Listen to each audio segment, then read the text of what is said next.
All about bananas. Did you know that bananas are technically berries? Despite their size and the fact that they grow on banana plants, bananas are classified botanically as berries. So let's start off by talking about the health benefits of bananas. First of all, they are high in potassium, vitamin C, vitamin B6, and dietary fiber. They provide a nice little energy boost. They are important for digestive health and heart health. I'm going to show you the banana plants that I have growing right now in my yard. That's the biggest one, medium, and baby.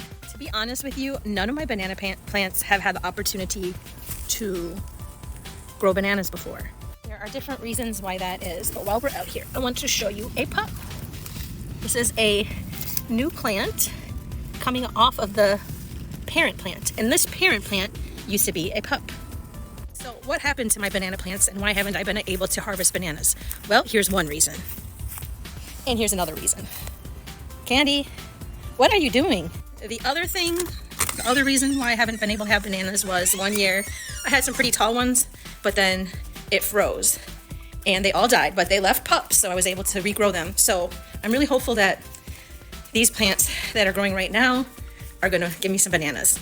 So there's different ways to start banana plants. One is you can get one of those babies. They're called pups or suckers, and you can buy one of those, or if you have existing plants, of course, you can separate them.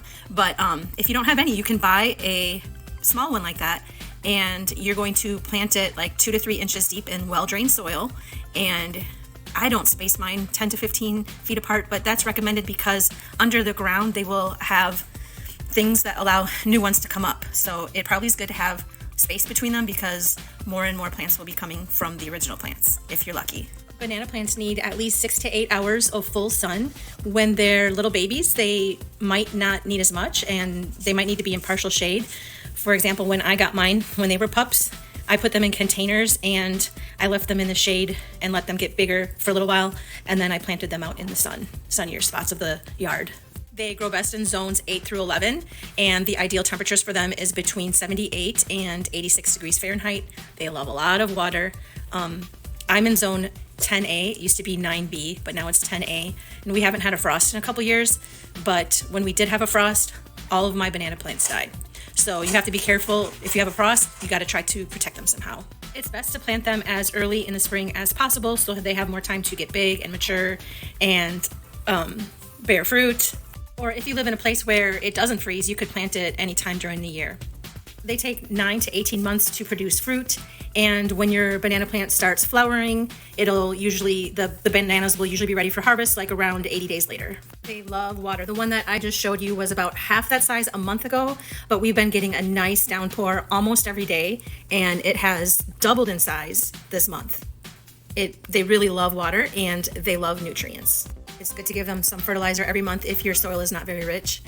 And also, if it has any dead leaves on it, you can just remove those, or you could remove the suckers and you could plant them in a different space so that all the energy can focus on growing that one stalk. Some good companion plants for bananas are sweet potatoes, beans, marigolds. Some plants that are not good to have around banana plants are ones that need a lot of light because the banana plants might be providing a lot of shade for whatever is nearby.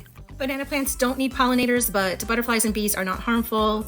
Also, ladybugs and spiders are good because they can help get rid of insects and other pests. Some common pests for banana plants are aphids, banana weevils, and nematodes. Be on the lookout for them.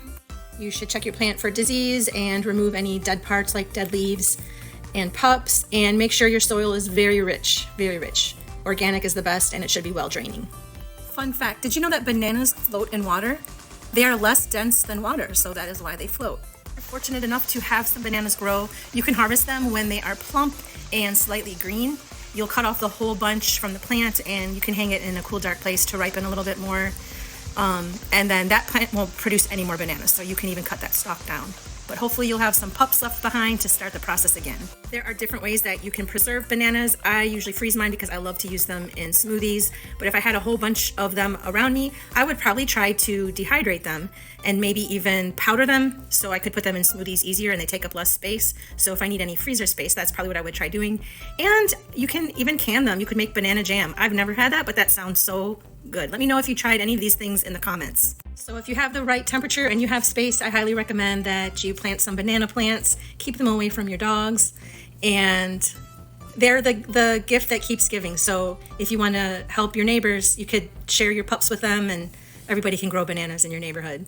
Thanks for watching. If you like this information, please give me a like. If you want more information like this, consider subscribing. I have videos on here of my gardening experience. I'm creating a food forest in my backyard. I'm trying to. It's in process. And you'll see a lot of dog videos too. So anyway, have a great day.